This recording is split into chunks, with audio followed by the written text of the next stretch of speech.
Good morning student. आज हम पढ़ेंगे डिफरेंशिएशन का आगे जो नेक्स्ट पार्ट है, इम्प्लिसिट फंक्शन। दैट मीन दो तरीके का फंक्शन होता है, एक होता है एक्सप्लिसिट फंक्शन और एक होता है इम्प्लिसिट फंक्शन। एक्सप्लिसिट और इम्प्लिसिट दो टाइप का फंक्शन है। तो अब तक जो आप डिफरेंशिएशन पढ़ रहे थे, उस डिफरेंशिएशन में क्या था, वो सभी एक्सप्लिसिट फंक्शन था। थोड़ा सा आप डिटेल पढ़ेंगे। जैसे एक्सप्लिसिट होता क्या है, जैसे y equal to function of x, y equal to function of x means y equal to हम लिखते हैं तो उसमें क्या है, single variable means y equal to x का मीनिंग क्या है, जैसे एक्स स्क्वायर प्लस 1 है, एक्स क्यूब माइनस 1 है, साइन x है, लॉग x है, ठीक है। दैट मीन्स इस टाइप का फंक्शन सब है, इस सभी में क्या है, सिंगल वेरिएबल x है। y मीन्स यह y x के टर्म में एक्सप्रेस किया जा सकता है। Means y equal to in terms of x means ऐसा इक्वेशन बना हो सोल्व करने के बाद भी y equal to independent x के टर्म में अगर हम एक्सप्रेस कर दे, अगर एक्सप्रेस कर दिए x के टर्म में, तो y x के टर्म में एक्सप्रेस हो गया, that is called explicit function. ठीक है, एक्सप्रेस हो गया। नॉर्मल वे में हम कहते हैं कि y अगर x के टर्म में हम लिख दिए, इसको x के टर्म में बना दिए, तो क्या बन गया, एक्सप्लिसिट फंक्शन। और अभी तक जो भी हम पढ़े थे वो y इक्वल टू समथिंग था, y equal to sine x, y equal to cos x, y equal to sine inverse x, y equal to e की power x, y equal to log x, ठीक है, y equal to x square plus 2x, sine of x square plus 2 means सभी था। y equal to means एक function था जिसमें single variable था, हम उसको y टर्म्स ऑफ x के फॉर्म में हम एक्सप्रेस कर दे रहे थे। तो इस नाम से क्लियर है, एक्सप्लिसिट फंक्शन मीन्स दूसरे टर्म में रिप्रेजेंट कर देना। अब जो पढ़ेंगे वो नया पार्ट है डिफरेंशिएशन का, और यहां से इंपॉर्टेंट टॉपिक शुरू होता है। मीन्स अब तक जो आप पढ़ रहे थे, पहले भी बताया था आपको वीडियो में कि अब तक जो डिफरेंशिएशन का पार्ट था वह हम एग्जाम पॉइंट ऑफ व्यू को पढ़ने के लिए पढ़ रहे थे, लेकिन अब जो टॉपिक पढ़ाएंगे यहां से, वह topic exam point of view से वेरी वेरी इंपॉर्टेंट टॉपिक है। दैट मीन्स आपका जो क्वेश्चन आता है एग्जाम में, बोर्ड में, वह अब जो पढ़ाएंगे इन टॉपिक से ही डायरेक्ट क्वेश्चन आते हैं। अब तक जो हम पढ़ रहे थे इन टॉपिक को पढ़ने के लिए ही पढ़ रहे थे, क्योंकि जब तक वो बेसिक कंसेप्ट क्लियर नहीं होगा तब तक तो ये आगे हम पढ़ नहीं सकते, और ये एग्जाम पॉइंट ऑफ व्यू वाला क्वेश्चन सॉल्व नहीं होता। इसलिए वीडियो देखेंगे, मन से एंजॉय करेंगे और पढ़ेंगे। ठीक है, तो ध्यान दें। अब जो इम्प्लिसिट फंक्शन क्या होता है, एक्सप्लिसिट तो आप पढ़े हैं, देखिए आप सभी सोल्व किए, और अब हम इम्प्लिसिट फंक्शन हम पढ़ेंगे, तो उसके बारे में देखते हैं कैसे आता है। ठीक है, तो ध्यान देंगे इम्प्लिसिट फंक्शन क्या होता है। जैसे नाम से ही क्लियर है, नाम से ही क्लियर है कि y x के टर्म में नहीं होगा, मीन्स हम सेपरेट नहीं कर सकते। जैसे suppose that x square plus y square plus x y plus sine x y equal to 0, यह एक इक्वेशन है, x square plus y square plus x y plus sine x y equal to 0।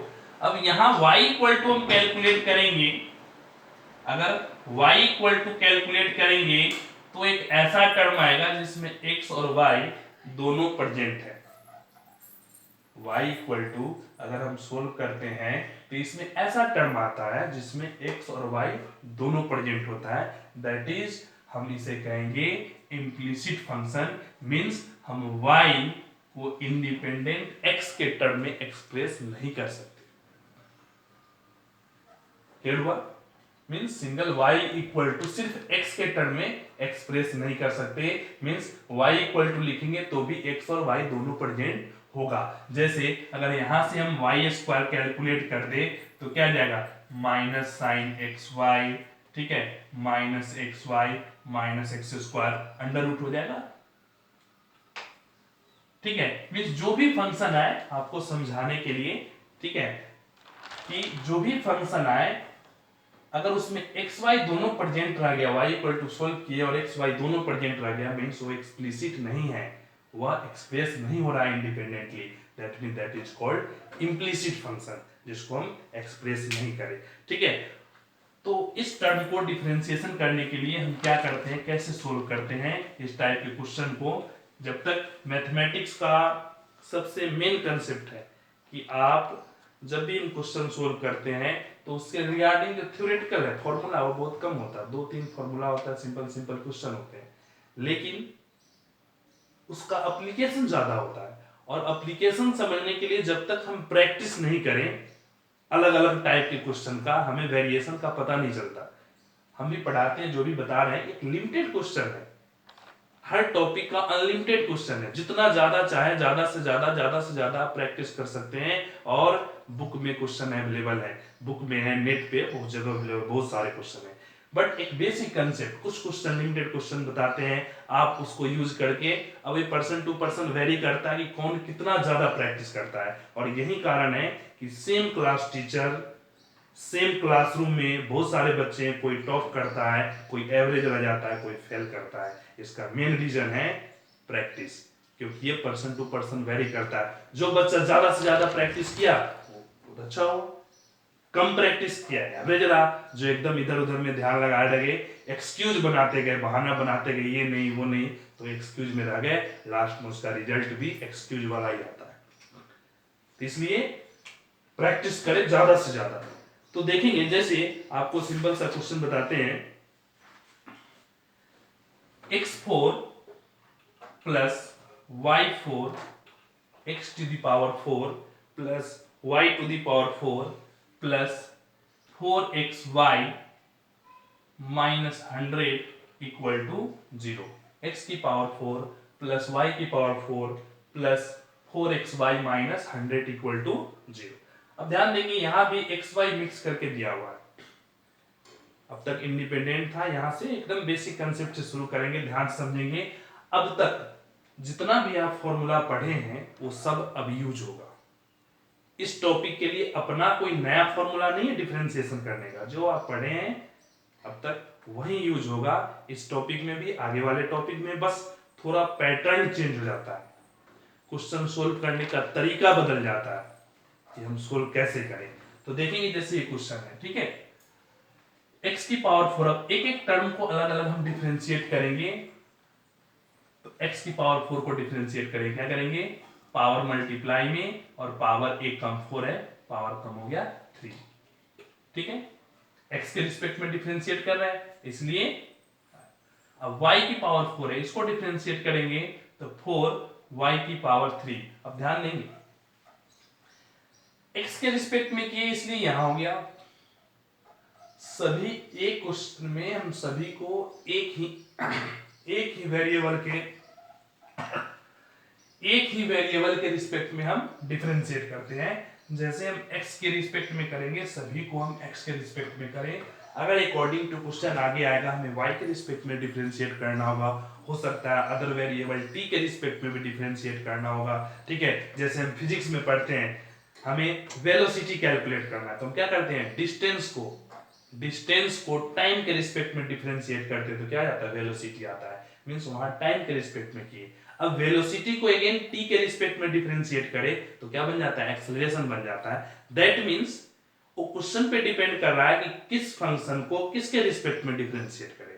तो अगर हम यहाँ x के respect में differentiate कर रहे हैं तो ये x के रिस्पेक्ट में डिफरेंस हुआ 4x3, ठीक है, y की पावर 4 को डिफरेंशिएट करेंगे तो 4 मल्टीप्लाई में y पावर 3, और अगेन y का डिफरेंशिएशन dy/dx। अगर ये डायरेक्ट समझ में आ गया अच्छी बात है, नहीं तो थोड़ा सा और हम आपको एक्सप्लेन करते हैं। अगर हम इसे सोल्व करें, dx की power 4 with respect to dx प्लस dy की power 4 with respect to dy, और अगेन y का विथ रिस्पेक्ट टू x, क्योंकि y की पावर 4 है, हमें x के रिस्पेक्ट में लाना है तो y को इसके रिस्पेक्ट में, ठीक है। फिर 4xy है, इसे भी डिफरेंशिएट करेंगे x के रिस्पेक्ट में, और कांस्टेंट का डिफरेंशिएशन क्या हो जाता है, 0, ठीक है, कांस्टेंट का डिफरेंशिएशन 0। अब सोल्व करेंगे तो इसका डिफरेंस क्या हो गया 4, जो अभी आपको बता रहे थे x क्यूब। इस पार्ट का डिफरेंशिएशन 4y क्यूब y के रिस्पेक्ट में किए और अगेन dy बाई dx। ध्यान दें y4 है, दोनों x4 है y4 है, यहाँ तो सिर्फ ये आंसर हुआ, बट यहाँ dy बाई dx आया। क्यों आया इसलिए आपको एक्सप्लेन कर दिए कि ऐसा हम क्यों लिखते हैं डायरेक्ट, क्योंकि आगे वाले जो भी क्वेश्चन होगा आपको डायरेक्ट लिखेंगे। यही कारण है कि y को डिफरेंशिएट करते तो साथ में dy बाई dx आता है, और x को डिफरेंशिएट करते हैं तो यहाँ कोई dy बाई dx नहीं आता। अब ध्यान देंगे नेक्स्ट पैटर्न। अब 4 है, कांस्टेंट है, x इंटू वाई। अब x और y दोनों को डिफरेंशिएट करना है, x और y, x इंटू क्या है y, u इंटू वी याद कीजिए फॉर्मूला, u इंटू वी का फॉर्मूला क्या है, u इंटू वी के लिए फॉर्मूला है u कांस्टेंट, v का डिफरेंशिएशन, v कांस्टेंट, u का डिफरेंशिएशन। मींस अगर दो प्रोडक्ट फंक्शन है, याद कीजिए u इंटू वी, तो एक बार u कांस्टेंट लेते हैं, v का डिफरेंशिएशन करते हैं, v कांस्टेंट लेते हैं, u का डिफरेंशिएट करते हैं, और इस तरीके से दोनों का डिफरेंशिएशन होता है। ठीक है, तो हम अगर यहाँ डिफरेंशिएट करेंगे x इंटू वाई, तो x constant, constant mean x को फिक्स रखना, x को फिक्स रखना है, और दूसरे पार्ट को डिफरेंशिएट, x कांस्टेंट हो गया सेम, y का differentiation dy by dx, y constant. अब दूसरे पार्ट y कांस्टेंट, x का डिफरेंशिएशन क्या होगा, x का dx बाई dx 1, तो x का डिफरेंशिएशन क्या हो गया 1, और इक्वल टू क्या आ गया 0, 0 प्लस हो या माइनस हो। ठीक है, अब क्लियर हुआ। और इसको थोड़ा सा सेपरेट करेंगे, 4x cube plus 4y cube dy by dx plus 4x dy by dx plus 4y equal to 0। अब ध्यान देंगे यहाँ कोई इस एक्सरसाइज के लिए स्पेशल फॉर्मूला नहीं है, हम सभी एक एक पार्ट को अलग अलग डिफरेंशिएट कर दें, और सभी पार्ट सिंपल है। जैसे जैसे हम आगे बढ़ेंगे ये पार्ट अलग अलग कॉम्प्लेक्स होगा, जैसे कई क्वेश्चन आप पढ़े हैं तो उस टाइप से ये इतना सिंपल नहीं होगा और कॉम्प्लेक्स होगा, और कॉम्प्लेक्स होगा तो ऐसे ही हर पार्ट को हम डिफरेंशिएट करते जाएंगे। यहाँ तक तो डिफरेंशिएशन का जो नॉर्मल मेथड है हम डिफरेंशिएट कर दिए, थोड़ा सा चेंजिंग था उसको एक्सप्लेन किए, यहाँ तक डिफरेंशिएट कर दिए। ठीक है, अब मेन कंसेप्ट है जो हर क्वेश्चन में यूज होगा, इम्प्लिसिट फंक्शन के हर क्वेश्चन में जो आप बता रहे हैं वो हर क्वेश्चन में यूज होगा। अब आपको क्या करना है, हमें अल्टीमेट फाइंड आउट करना है dy बाई dx, हमें अल्टीमेट क्या फाइंड करना है dy बाई dx। यहाँ आ गए, अब इस इक्वेशन से हमें dy बाई dx निकालना है, तो ध्यान दें हर टर्म में देखेंगे कहां कहां dy बाई dx प्रेजेंट है और कहां नहीं है। जिसमें प्रेजेंट है उसको इक्वल टू के लेफ्ट साइड में रखें, और जिसमें dy बाई dx प्रेजेंट नहीं है उसको इक्वल टू के राइट साइड में रखेंगे। समझ में आया? इसे ध्यान दें, dy बाई dx जिस टर्म में dy बाई dx है उसको लेफ्ट साइड में रखें, जिसमें dy बाई dx नहीं है उसको राइट साइड में रखें। ठीक है, तो इस दो टर्म में dy बाई dx है तो उसको हम यहाँ रखेंगे, और जिस दो टर्म में dy बाई dx नहीं है उसको इक्वल टू के उस साइड ले जाए। उससे पहले सभी में 4 टर्म, 4 कांस्टेंट है, सभी में 4 कॉमन लेकर के उस साइड डिवाइड करेंगे, 4 क्या हो जाएगा कैंसिल हो जाएगा, सभी टर्म से 4 क्या हो जाएगा कॉमन लेकर के, सभी टर्म से 4 कॉमन लिए उस साइड डिवाइड करेंगे, 0 बाई 4 0। ठीक है, अब dy बाई dx, जिस टर्म में dy बाई dx है उससे dy बाई dx कॉमन किए तो क्या बन गया y क्यूब, और यहाँ क्या बन गया x। समझ में आया नहीं है?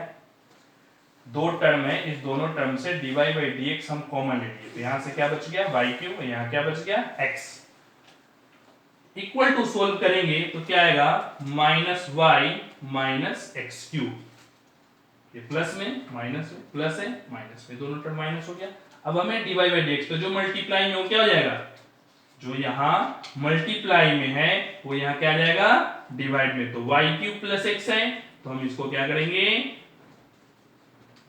y cube plus x, y cube plus x, ये क्या हो गया डिवाइड में आ गया, तो यही क्या आ गया dy बाई dx। आप यहाँ साथ में लिख सकते हैं dy by dx equal to minus common कर लें तो ये प्लस हो जाएगा, दोनों से माइनस कॉमन किए तो y plus x cube by y cube plus x।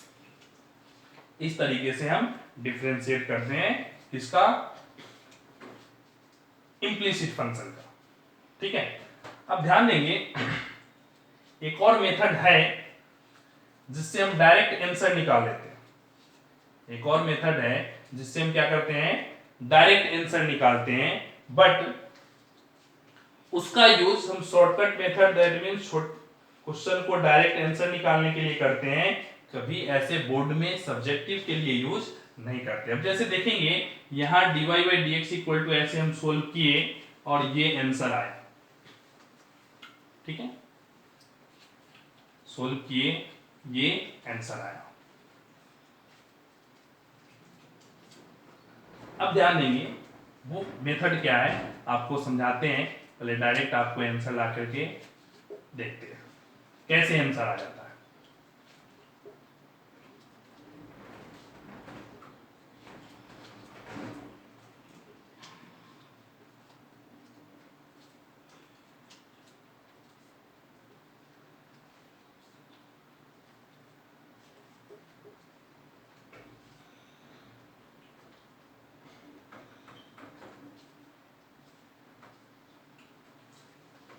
अब ध्यान देंगे डायरेक्ट आंसर कैसे लिखते हैं, समझेंगे।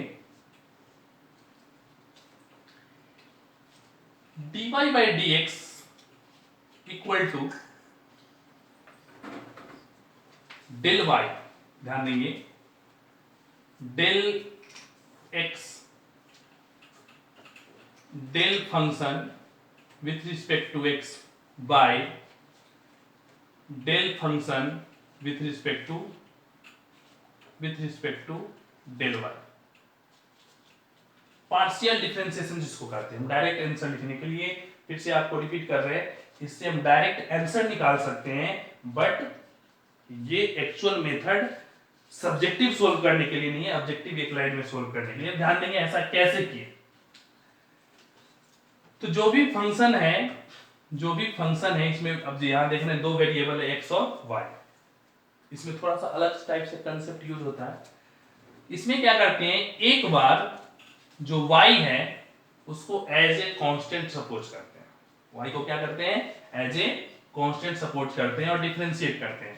तो x4 का differentiation 4x3, y as a constant suppose किए, कांस्टेंट का डिफरेंशिएशन 0, 100 कांस्टेंट है 0, और यहां क्या है 4y कांस्टेंट है, x का डिफरेंशिएशन 1, तो 1 लिख के आ गया आंसर 4y। फिर से ध्यान दो, x4 है, x4 का डिफरेंशिएशन 4x3, यहां माइनस लगा देंगे, x4 का डिफरेंशिएशन 4x3, y कांस्टेंट है, क्यों, हम सपोज करते हैं इस मेथड में एक बार y को कांस्टेंट सपोज करते हैं और एक बार x को कांस्टेंट सपोज करते हैं। तो पहले नोमरेटर में हम क्या करते हैं,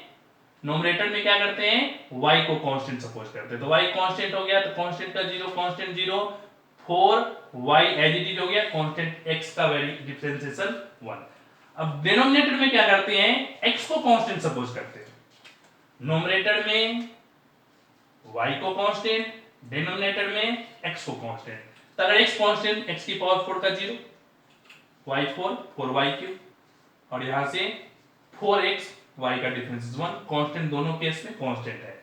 अब डायरेक्ट आंसर आ गया, नीचे भी 4 है ऊपर भी 4 है, दोनों 4 कैंसिल कर दो, 4 कॉमन लेकर के कैंसिल कर देंगे, देखो डायरेक्ट आंसर आ गया y plus x cube, y plus x cube, y cube plus x. समझ में आया। एक बार नोमिनेटर में y कांस्टेंट, डिनोमिनेटर में x कांस्टेंट, नोमिनेटर को x के रिस्पेक्ट में डिफरेंशिएट किए, डिनोमिनेटर को y के रिस्पेक्ट में। क्लियर हुआ। इससे क्या हो गया, डायरेक्ट आंसर आ गया एक ही वर्ड में। इसके लिए हमें सारे प्रोसेस करने होते हैं, लेकिन जो हम सब्जेक्टिव सोल्व करेंगे उसमें सारे प्रोसेस सोल्व करेंगे।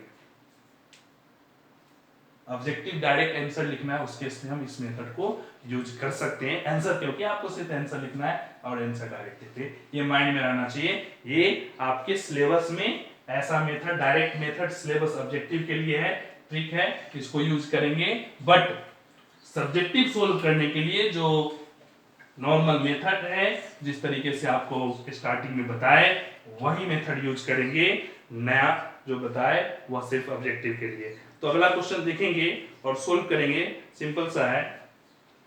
ax plus b y square, ax plus b y square equal to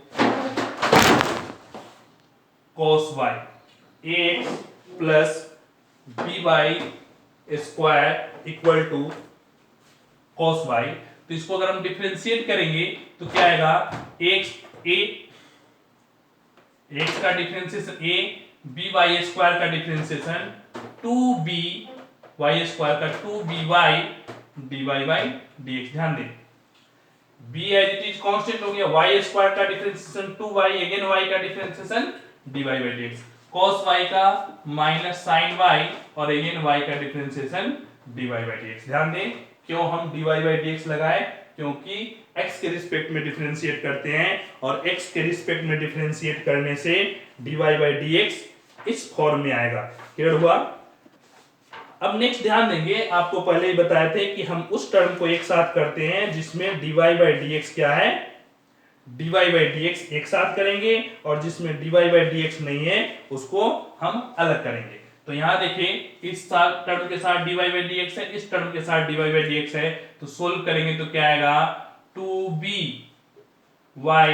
dy by dx plus sin y dy by dx equal to minus a, जो प्लस है माइनस है, यहां minus था plus. अब यहां से हम dy बाई dx कॉमन कर ले, क्या आएगा dy बाई dx जब दोनों टर्म से करेंगे कॉमन तो 2by plus sin y equal to minus a, और यहां से dy by dx equal to क्या आ गया minus a by 2by plus sin y।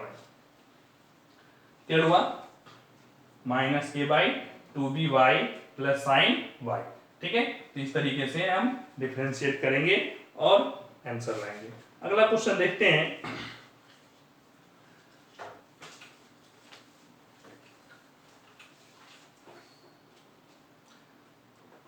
अगला क्वेश्चन है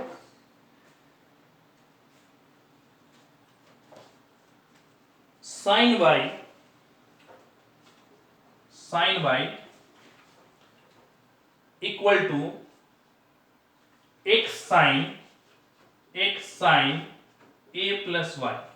ध्यान समझे, sin y equal to x sin a plus y। अब ध्यान देंगे इसे सोल्व करना है, डिफरेंशिएट करना है, आंसर आना। ठीक है, अब सोल्व करें तो क्या आएगा sin y।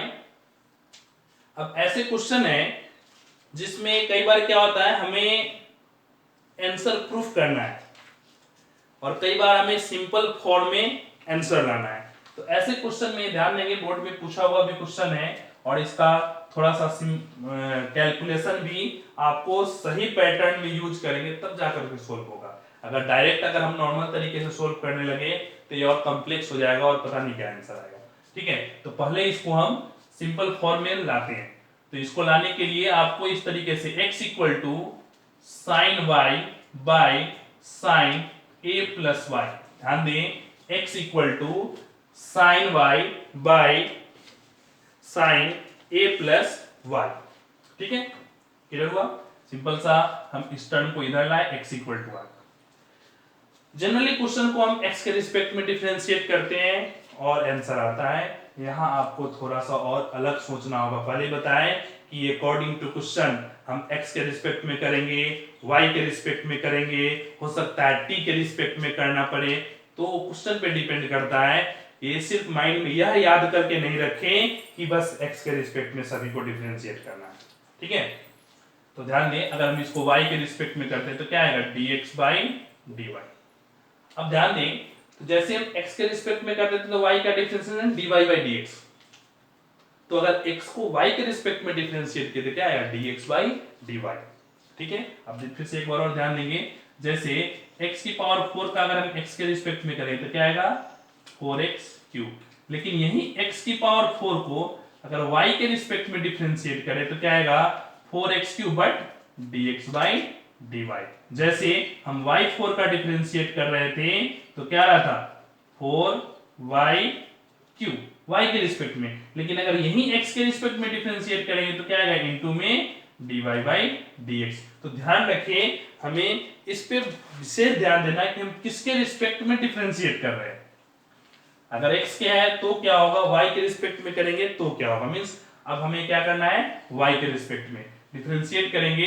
अच्छा क्वेश्चन है, बोर्ड में ऑलरेडी पूछा हुआ है, इस पैटर्न का क्वेश्चन कई बार चेंज करके, और भी एक दो क्वेश्चन आपको बताएंगे उससे भी और ज्यादा है, तो कई बार इसका जो सिचुएशन है वो चेंज करके क्वेश्चन पूछता है प्रूफ करने के लिए। तो आपको तरीका ध्यान समझेंगे। इसको हम y के रिस्पेक्ट में सोल्व करेंगे तो क्या आएगा, अब u बाई v, तो हमें सोल्व करना है तो क्या करेंगे, v स्क्वायर। याद कीजिए u बाई v का फॉर्मूला क्या होता है, v square, v as it is means v constant, sin y का differentiation cos y minus sin y constant, और v का डिफरेंशिएशन sin a y का क्या आएगा, cos a प्लस y। समझ में आया, फिर से ध्यान देंगे, v square v constant, u का differentiation minus u constant v का डिफरेंशिएशन। अब ध्यान देंगे a प्लस y है, y है, हम dy बाई dx नहीं ले रहे हैं। क्यों नहीं ले रहे हैं, क्योंकि हम y के रिस्पेक्ट में डिफरेंशिएट कर रहे हैं। अब ध्यान देंगे ये क्या है, dx by dy equal to, अब sine a into cos y, अगर ऐसे हम समझे, अगर ये a है और ये b है तो sine a into cos b minus cos a into sine. तो किसका फॉर्मूला है, sine a plus y minus y, ठीक है, by sine square a plus y. अब इसे सोल्व करेंगे तो y से y क्या हो गया, कैंसिल, क्योंकि ये साइन a माइनस बी, तो a प्लस वाई और b क्या है y, a माइनस बी का फॉर्मूला हो गया। तो सोल्व किया ऐसा आया। अब इसको हम क्या करेंगे, हमें अल्टीमेट निकालना क्या था, dy बाई dx, रिवर्स करेंगे तो क्या आएगा, dy बाई dx, ये भी रिवर्स हो जाएगा, sine square a plus y by sine a। और कई बार ऐसा आंसर प्रूफ करने के लिए देता है कि proof that this equal to. तो जब प्रूफ करना आ गया मींस आपको ये माइंड में सेट होना चाहिए कि कौन सा हम सिंपलीफाइड फॉर्म यूज करें जिससे वही आंसर आए, यही आंसर आना चाहिए। अगर दूसरा आता है, प्रूफ करना कुछ और है, आप मेथड सही यूज किए लेकिन आंसर वो नहीं आया, फिर आपका मेथड यूज किया हुआ गलत है। आपको वही मेथड यूज करना है जिस मेथड से वो आंसर आए, फिर आपका परफेक्ट है। क्योंकि ट्रिगोमेट्री में अक्सर आपको रिपीट करते हैं ये वर्ड, ट्रिगोमेट्री में साइन 90 डिग्री 1 होता है, tan 45 डिग्री भी 1 होता है, sine square theta plus cos square theta भी 1 होता है, sec square theta minus tan square theta भी 1 होता है। अब कई बार क्वेश्चन में 1 को रिप्लेस करना होता है कि 1 के स्थान पे हम क्या पुट करें, ये सब 1 के इक्वल है। अब यहां 1 के स्थान पे क्या इक्वल पुट करें, कौन सा ले, और ऐसा क्वेश्चन में कोई इंफॉर्मेशन नहीं आता कि आप 1 के इक्वल टू ये पुट करें या वो पुट करें। उस समय आपका कॉमन सेंस काम करना चाहिए, उस क्वेश्चन का स्ट्रक्चर माइंड में होना चाहिए कि उस स्ट्रक्चर पे कौन सा वैल्यू सुटेबल होगा। 45 tan 45 होगा, sin 90 होगा, कौन सा वैल्यू वहां सुटेबल होगा, किससे आगे का प्रोसेस आसान होगा, उस पे फोकस करना होगा। और वह तब फोकस होगा जब आपके माइंड में सभी तरफ का डायरेक्शन, क्वेश्चन के आगे तरफ का स्टेप माइंड में सेट हो और लगे कि ऐसा पुट करने से ये आगे बढ़ेगा और सिंपल तरीके से सोल्व होगा। अब सोचेंगे कि ये इसमें जवाब आते, कई बार बच्चे डिस्कस करते हैं कि सर 1 के स्थान पे tan 45 भी क्यों पुट किए, sin 90 भी 1 होता है, फिर क्यों नहीं पुट किए। तो सिंपल सा है, आप नॉर्मल गाड़ी ड्राइव करते हैं, वहां पर आपको बताने नहीं आता कि कितना गड्ढा में कितना ब्रेक लेना है। ब्रेक तो है इंस्ट्रक्शन की, अगर गड्ढा थोड़ा सा भी सिस्टम खराब हो, रोड सही नहीं है तो ब्रेक लेना है, लेकिन कितना ब्रेक लेना है यह अपना आप कॉमन सेंस पे आता है। वैसे ही मैथमेटिक्स में, मैथमेटिक्स बहुत इंटरेस्टिंग है, अगर आप उसको इंटरेस्ट बना करके डेली लाइफ से आपका मेंटल लेवल की पावर इंक्रीज कर देता है, थिंकिंग लेवल बढ़ाता है। दैट मीन्स आपको वह सुटेबल मेथड पे ही विश्वास करना है जिससे ये आंसर आए, उससे आंसर आए। अब आप डायरेक्ट यहाँ dy बाई dx x के रिस्पेक्ट में डिफरेंशिएट करने लगे, डिफरेंशिएट होगा बट पता नहीं क्या आंसर आएगा, ठीक है। तो आपको ये भी, अब कई बार क्वेश्चन आता है कि सर मैथ तो रटने की सब्जेक्ट नहीं है, फिर कैसे समझेंगे, तो हाँ अच्छी बात है, मैथ रटने की सब्जेक्ट नहीं है, लेकिन ऐसा नहीं है कि सब कुछ समझ में ही आ जाता है। समझ में भी आता है और कुछ परसेंट याद भी करना है। अगर याद नहीं करेंगे तो ऐसा नहीं कि सब कुछ समझने से ही काम चल जाएगा। कुछ पार्ट समझना है, कुछ पार्ट याद भी करना है। तो आपको बढ़िया प्रोसेस बताते हैं। दो चीजों, क्वेश्चन थोड़ा समझ में आ गया, अच्छी बात है। ज्यादा क्लियर नहीं हो रहा है, उसको प्रैक्टिस करें 10 बार 20 बार 50 बार प्रैक्टिस करेंगे तो क्या होगा, या तो वो समझ में अच्छा से आ जाएगा, नहीं तो याद हो जाएगा। दोनों के साथ के लिए बेनिफिशियल है। तो अगला देखेंगे क्वेश्चन। अच्छा क्वेश्चन है, x की पावर 2/3 x की पावर 2/3 प्लस y की पावर 2/3 इक्वल टू a की पावर 2/3 और यहां फाइंड करना है dy by dx। ठीक है, सिंपल सा क्वेश्चन। फर्स्ट पार्ट को डिफरेंशिएट करेंगे, 2/3 x की पावर -1/3। क्लियर हुआ? पावर मल्टीप्लाई में पावर में एक माइनस करेंगे, 2/3 -1 -1/3 प्लस 2/3y, यहां भी पावर -1/3, बट हम x के रिस्पेक्ट में डिफरेंशिएट करेंगे तो क्या आएगा, dy by dx। ठीक है, अब इसे सोल्व करेंगे, ये क्या आएगा। अक्सर बच्चे यहां भी ऐसे करते हैं 2/3। अब ध्यान दें, a का पावर है, कांस्टेंट कैसा भी हो, डिफरेंशिएशन हमेशा 0। वर्ड ध्यान रखें, कांस्टेंट कैसा भी है डिफरेंशिएशन में वो पावर के फॉर्म में, लॉग के फॉर्म में, एक्सपोनेंशियल के फॉर्म में हो, ठीक है, किसी भी फॉर्म में अगर वो कांस्टेंट है, उसमें वेरिएबल यूज नहीं है, उसका डिफरेंशिएशन क्या होगा, 0 होगा। आप कॉम्प्लेक्सिटी पे नहीं जाए, उसके नेचर, उसके प्रॉपर्टी पे जाए कि यह कांस्टेंट है, दैट मींस 0 है, किसी भी फॉर्म में लिखा हो। अब यहां से हम dy by dx कैलकुलेट करेंगे, तो 2/3 है, उस साइड ले जाए सभी 0, तो 1/x की पावर 1/3 प्लस 1/y की power 1/3 dy by dx equal to क्या आ गया, 0, क्योंकि 2/3 सभी से कॉमन लेकर के 0 1/, क्यों किए, माइनस पावर इसलिए 1/। अब सोल्व करेंगे dy by dx। dy by dx क्या आएगा, -1/x की पावर 1/3 प्लस है माइनस, ये डिवाइड में इधर आएगा तो क्या होगा, मल्टीप्लाई में, दैट मींस हम डायरेक्ट लिख सकते हैं -y/x का whole power 1/3, that is dy by dx। अगला ध्यान देंगे, xy³